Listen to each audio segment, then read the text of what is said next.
Anong parte ng katawan yung laging kinakabahan? Di yung nervous system. Our nervous system has a simple function. Sense the stimulus, integrate the information, initiate response, incorporate experiences into memories, and move accordingly. These three general functions are carried out by its different divisions. Macroscopically, the nervous system is really just a clump of whitish mush with some strings. Microscopically, though, it's the same. A clump of whitish mush with strings. But generally speaking, amidst all of that mush and strings, you really have two types of cells that are in that whole thing. The neurons and the neuroglia. Now, we all know what neurons are, right? But what about neuroglia? They are the brain cells mostly responsible for the brain's upkeep. Among the neuroglia, the ependymal cells that line the neurothel are the first to appear in the evolution of craniates. Agnathans have only this type of neuroglia. The nervous system embryonically arises from the ectoderm, except for the microglia. They're the only ones that originate from the mesoderm. As for the rest, the details on the general functions, major divisions, and components of the nervous system will be brought to us by Crash Course. You may focus on episodes 8 and 11 to 15, but to better understand the topic, you might as well toss in episodes 9 and 10. Dalawa na lang din naman, idagdag nyo na. Ang tamad naman ni ma'am. Oh, buti alam nyo. Hit pause if you have to. Get on over there and watch the episodes in that playlist. What I'd like to add on top of all those are some of the terms associated with neurons that we will be using a little later in the discussion. The axon and the myelin sheath of neurons constitute a nerve fiber. Nerve fibers that travel within the central nervous system are bundled into fiber tracts. Those found in the peripheral nervous system are bundled into nerves. The cell bodies of neurons also tend to huddle together. If they are huddled within the central nervous system, we collectively call them a nucleus. When they're in the peripheral nervous system, they form a ganglion. Capiche? Let's first head on over to the spinal cord. This is part of the central nervous system, and it extends beyond the foramen magnum and runs through the spinal column via the neural canals of the vertebrae. The length of the spinal cord varies, extending to the caudal vertebrae in vertebrates with extensive tails, and only up to the lumbar vertebrae in vertebrates with no tails. Certain regions of the spinal cord are also bulkier or thicker than other regions, depending on the animal we're looking at. Usually, animals that use their axial skeletal muscles as the main locomotory structures will have a spinal cord of relatively uniform thickness. In animals that predominantly use their limbs for locomotion, the spinal cord will be thicker in the areas that are closest to the limbs. So the thickness of the cervical and lumbar enlargements relative to each other and to the rest of the spinal cord gives insight into which limbs participate the most in locomotion. Taking a cross-section of that spinal cord, it reveals different colored regions. So there is an outer white matter that encloses the butterfly-shaped gray matter, which then encloses the central canal. So yes, it is still hollow. But why the different colors? Because the spinal cord is racist. Actually, it has more to do with the actual composition of those masses. So the gray matter is composed of the neurons' cell bodies, while the white matter is where all of the nerve fibers are. And if, of course, there's myelin in those nerve fibers, and the myelin is sort of like fatty tissue, and fat tends to be colored white, ta-da, white matter.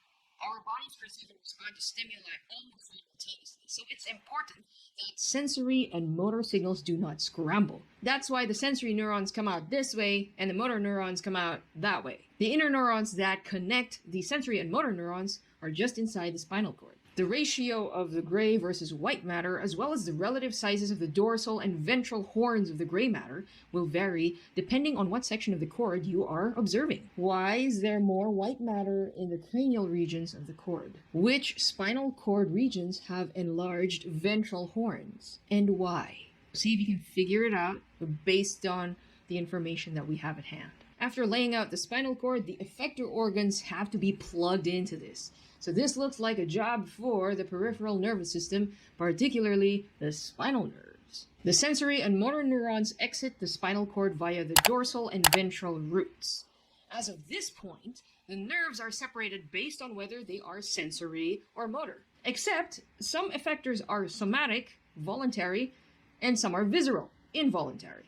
Hence, the dorsal root will contain separate somatic and visceral sensory fibers, and the ventral root will contain somatic and visceral motor fibers. But a lot of our effectors, whether they are voluntary or involuntary, should be able to both feel and move. Solution? Merge the roots to form one spinal nerve. And in doing so, the sensory and motor neurons can now mingle together and make their way into their respective effectors. But because we have a lot of ground to cover, the spinal nerve again splits into rami, primarily the dorsal and ventral rami, so the nerves can then innervate the epaxial and the hypaxial regions of the body respectively. Notice that the nerves in each ramus now contain both sensory and motor neurons. If there are nerves that arise from the cord, then you can bet that there are nerves that arise directly from the brain, the cranial nerves. Now, Crash Course episode 15 has the basics on these cranial nerves, so you can watch that first if you still haven't. Please panoorin nyo ng kulit.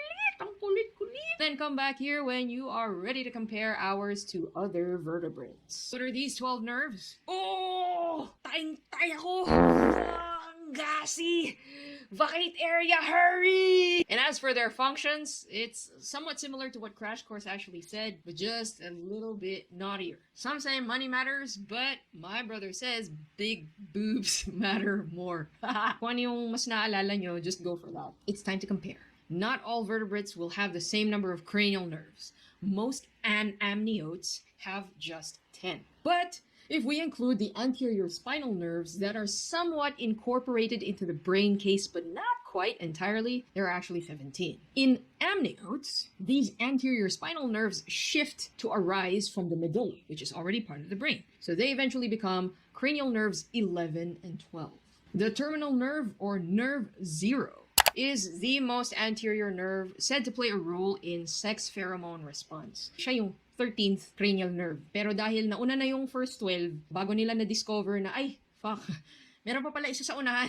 Anong gagawin natin? Hindi siya na yung nerve 0. All birds and some mammals, including us humans, do not have this. Why? In the case of birds, sexual selection is mostly visual. As in the case for humans, ganun din naman. We don't really smell our way around and say, bango mo, pakasal tayo. Love at first sight. Yung mga ganong hayop that do not rely on pheromones, we don't have that nerve.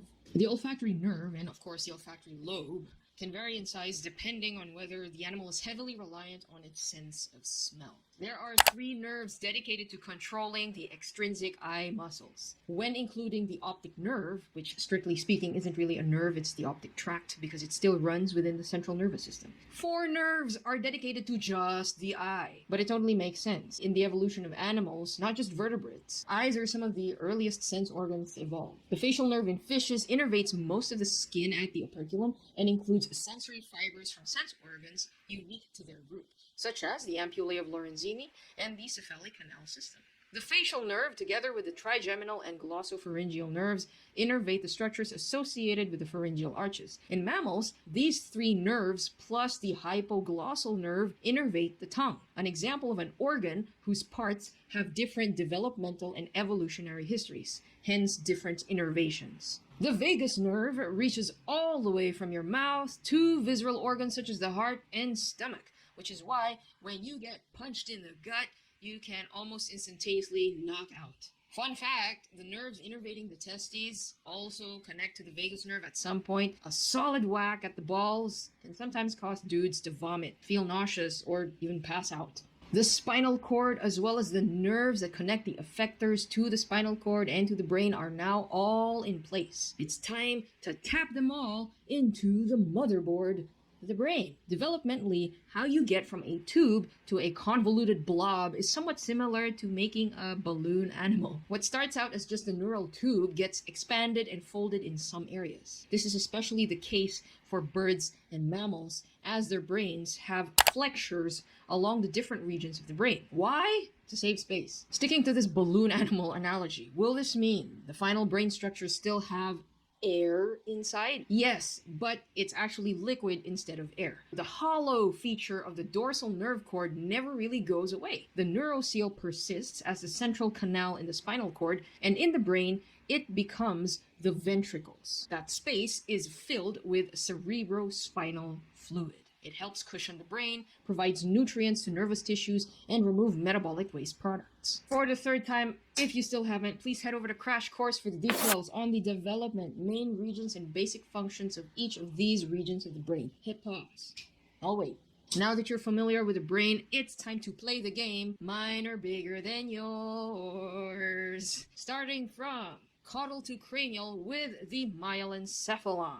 Since this is the region of the brain mostly responsible for regulating heartbeat, respiration, and gut motility, all of which are important to all vertebrates, its structure and size relative to the rest of the brain is fairly consistent across the different vertebrate groups. The metencephalon consists of the pons and cerebellum, the latter being responsible for monitoring and modifying voluntary movements. It is no surprise that this part of the brain is large in birds and mammals because of the complexities of navigating different types of terrain, as well as coordinating the movement of the head, neck, limbs, and the torso. Hold up. Sharks and fish have large cerebella as well, larger relative to those in amphibians and reptiles. Why? It's so much harder to actually stabilize yourself in water. Controlling your depth, maintaining the correct body position, plus swimming against currents is heck of a lot more difficult and challenging than sitting on a lily pad or basking on a rock all day. The mesencephalon is where we find the tectum, comprised of the optic and auditory lobes. The optic lobes will be proportionately larger in vertebrates that heavily rely on vision. Fishes that hunt mostly by sight. The diencephalon is composed of the epithalamus, thalamus, and hypothalamus. The epithalamus includes structures like the pineal organ, a light-sensitive structure that helps regulate circadian rhythms in many vertebrates, and the habenulae, which help process olfactory stimuli. Habenulae of the epithalamus are large in sharks, bloodhounds, and other vertebrates that rely heavily on their sense of smell to locate food. They are small in birds as well as permanently aquatic mammals. The telencephalon is composed of the cerebrum, which has left and right hemispheres, each with its own lateral ventricle. Taking a cross-section of the brain, the cerebrum is then subdivided into two major regions, the pallium and subpallium, which are again further subdivided. The evolution of the cerebrum is mostly based on which regions were lost, fused, or expanded. Considering that each region of the brain has a unique function, any change in neural architecture will have an equivalent change in the way an organism handles information. A few highlights in the paleo regions of birds and non-avian reptiles is the enlargement of the ventral pallium, called the dorsal ventricular ridge. It's a region of the cerebrum that processes visual and auditory information. So it's bigger in birds and non-avian reptiles. In most mammals, it is the dorsal pallium that expands greatly and becomes the neocortex. So much so that it engulfs most of the brain and starts scrunching up, giving that signature convoluted look with the gyri and the sulci. The olfactory lobe is also part of the telencephalon, whose size is very much correlated with its utility in an animal's lifestyle. In as much as it would be fun to really tease out the details of the neuroanatomy of different vertebrates, we won't. It's going to take up too much time. But the overall trend in comparing the different telencephala is that they get bigger in more derived vertebrates.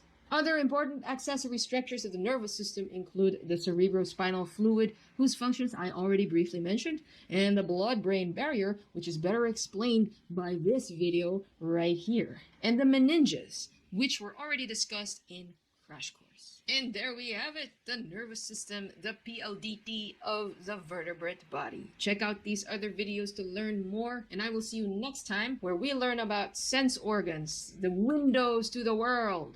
See you soon. And read your references. Don't forget, read them.